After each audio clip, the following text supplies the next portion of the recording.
कई बार अनजाने में और बहुत बार स्वार्थवश कुछ इंसान ऐसे कर्म कर देते हैं जिसका पछतावा उन्हें जीवन भर रहता है। लालच और स्वार्थ से भरे हुए कर्म हो सकता है कि आपको थोड़ी देर के लिए फायदा पहुंचाएं, लाभ पहुंचाएं, आनंद प्रदान करें, लेकिन ऐसे कर्म करने के बाद आपका मन बोझिल होने लगता है। दूसरों को सताकर, दूसरों को दुखी करके उनसे लाभ हासिल करना आपके जीवन को सुखी नहीं बना सकता। सुखी रहने के लिए यह जरूरी है कि हम दूसरों को भी सुख पहुंचाएं, क्योंकि जिस प्रकार के कर्म हम करते हैं वही कर्म लौटकर वापस हमारी जिंदगी में आते हैं। सभी शिष्य अपने गुरु के इस उपदेश को बड़े ध्यानपूर्वक सुन रहे थे। एक शिष्य ने यह उपदेश सुनने के बाद अपने गुरु से सवाल किया कि गुरुदेव, हमारे आश्रम में बहुत सारे मच्छर हैं। जब हम रात को सोने की कोशिश करते हैं तो यही मच्छर हमें परेशान करते रहते हैं, तो मजबूरीवश इन मच्छरों को हमें मारना ही पड़ता है।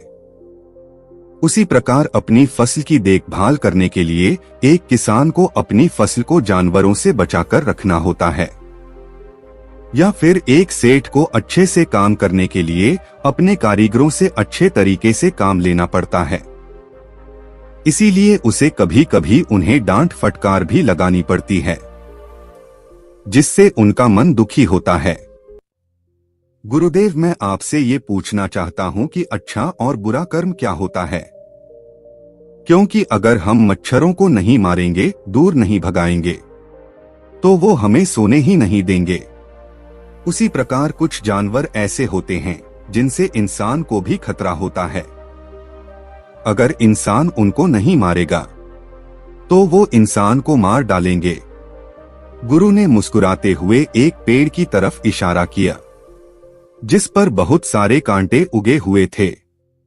गुरु ने सभी शिष्यों को समझाते हुए कहना शुरू किया कि इस पेड़ को ध्यान से देखो, तुम्हें क्या दिखाई दे रहा है?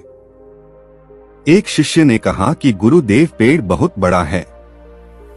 तो दूसरे शिष्य ने कहा कि गुरुदेव, पेड़ पर बहुत अच्छे फल लगते हैं। तीसरे शिष्य ने कहा कि गुरुदेव, पेड़ की छाव बहुत अच्छी है। एक और शिष्य ने बिल्कुल ही अलग जवाब दिया।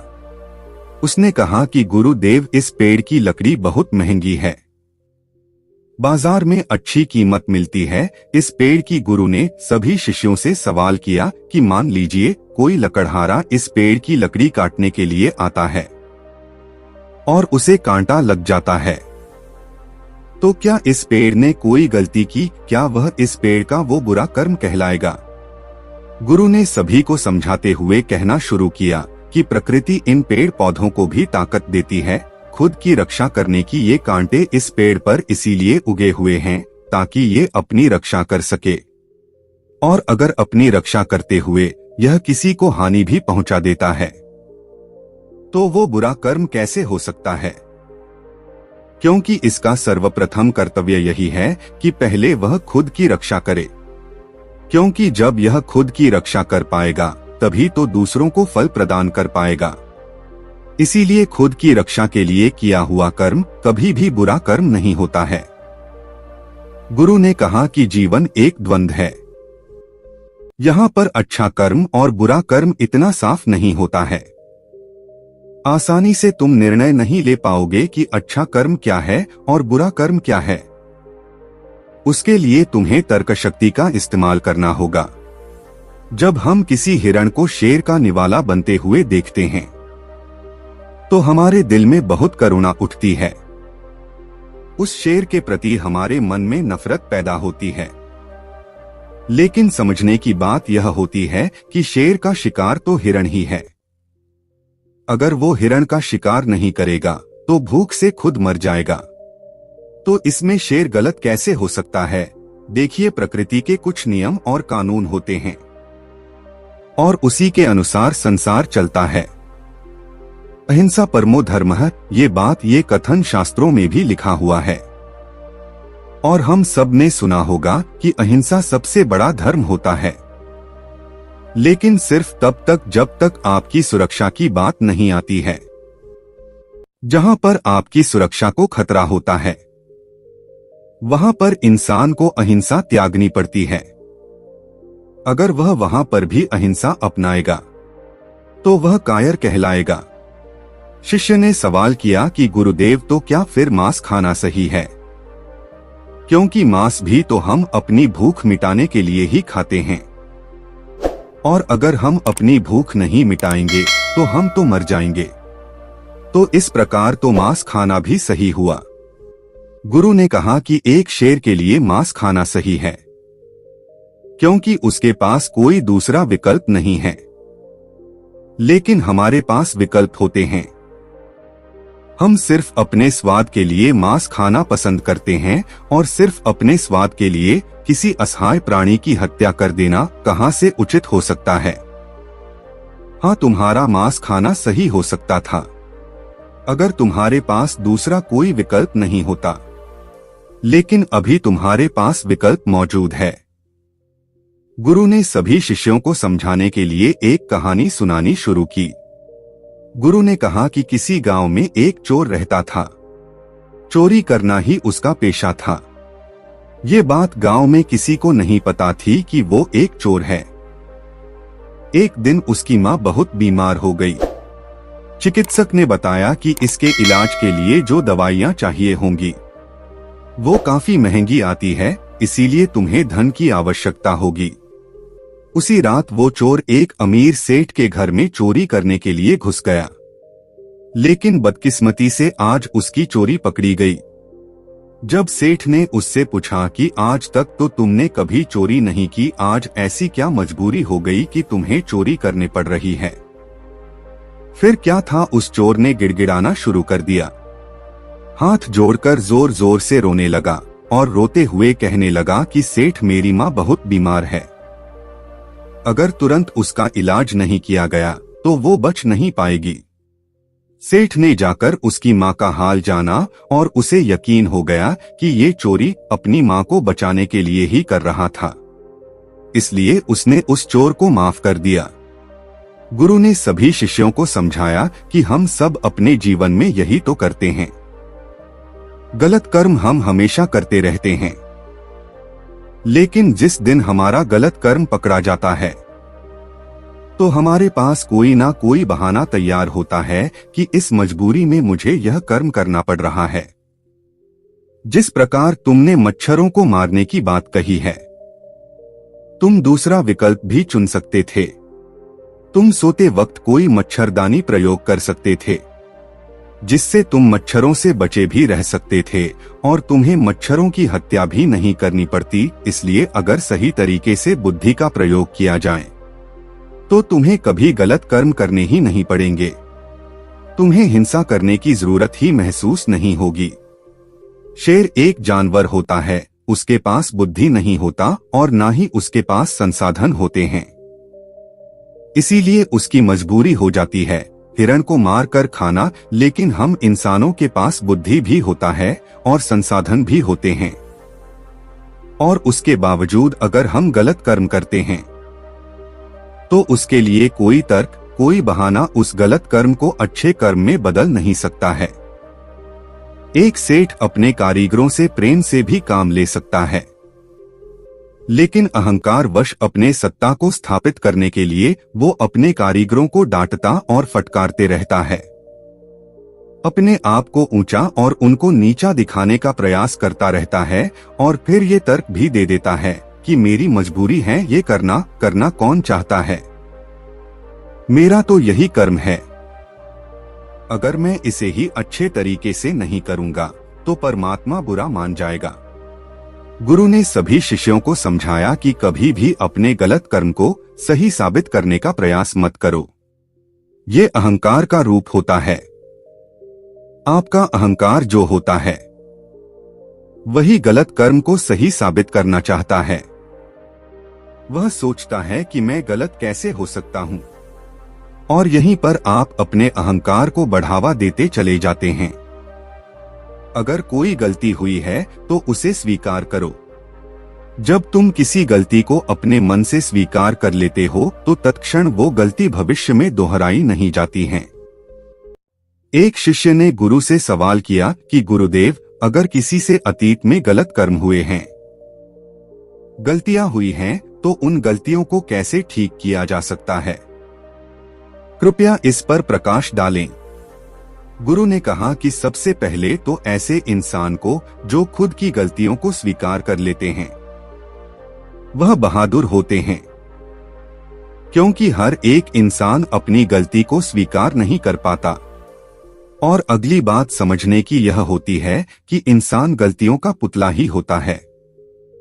अगर इंसान गलती नहीं करेगा तो उसका विकास कैसे होगा? गलतियां कर करके ही इंसान गलतियों से पार हो जाता है।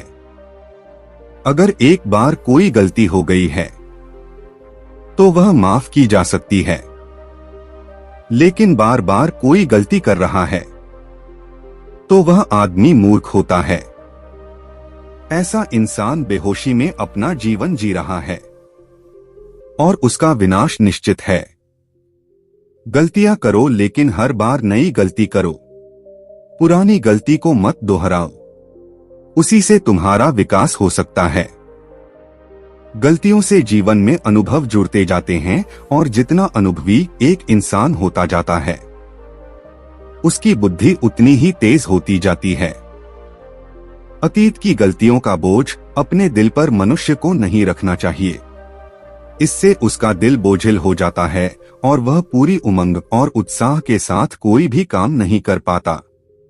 जब भी वो कोई नया काम शुरू करने की कोशिश करेगा तो वही गलतियां उसके सामने आकर फिर से खड़ी हो जाएंगी और वह कोई भी नया काम शुरू नहीं कर पाएगा। और अगर वह कोई नया काम शुरू नहीं करेगा तो उससे नई गलतियां नहीं होंगी।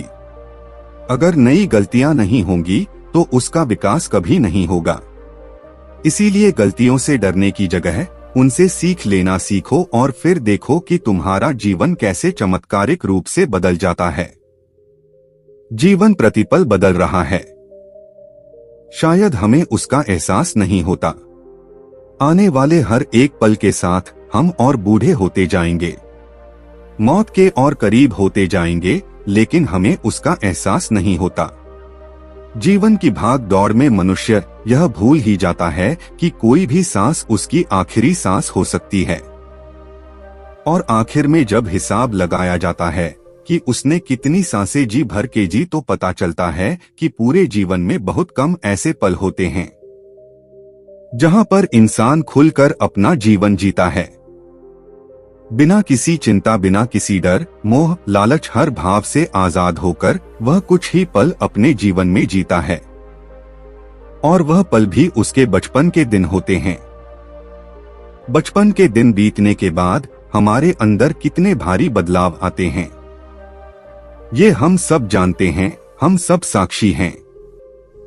उसके जीवन का हर एक पल मुक्त होकर जिया जा सकता है, लेकिन जरूरत होती है सही कर्मों की। कर्मों के बारे में सही ज्ञान होने पर आदमी के अंदर के द्वंद्व खत्म हो जाते हैं, और जब द्वंद्व खत्म होते हैं तब शंका मिटती है, और शंका मिटने के बाद इंसान का एक नया जन्म होता है। आज तक हम शंका यानी कि संशय में ही तो जीते आए हैं।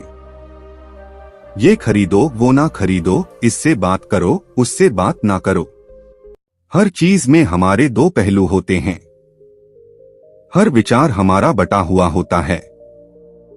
इसीलिए हम कोई भी निर्णय पूरे मन से नहीं ले पाते, हर निर्णय आधा अधूरा रहता है, और इसीलिए हमें अपने जीवन में कभी सफलता नहीं मिल पाती। लेकिन एक बार अगर आपको समझ में आ जाए कि क्या सही है, क्या गलत है, तो आपके मन में से सारा संचय दूर हो जाएगा, और वो संचय दूर होने के बाद सफल होने से कोई नहीं रोक सकता। आपको अपने विवेक का इस्तेमाल करना सीखिए, बुद्धि का उच्चतम प्रयोग करें, तभी आपको पता चलेगा कि क्या सही है, क्या गलत है। हर समय सही और गलत का निर्णय इतना आसान नहीं होता है, क्योंकि असल दुनिया में सब कुछ इतना साफ साफ नहीं होता। हमें चुनाव करना पड़ता है, हमें अपनी बुद्धि का प्रयोग करना पड़ता है, वेग का इस्तेमाल करना पड़ता है। तब जाकर हम कहीं यह निश्चय कर पाते हैं कि क्या सही है और क्या गलत है। और यकीन मानिए, अगर आपने सही कर्मों की धारा पकड़ ली तो आपका जीवन धन्य हो जाएगा, क्योंकि जीवन में जो करने योग्य होता है वो सही कर्म होता है। लेकिन अधिकतर लोगों को सही कर्म का मतलब ही नहीं पता होता।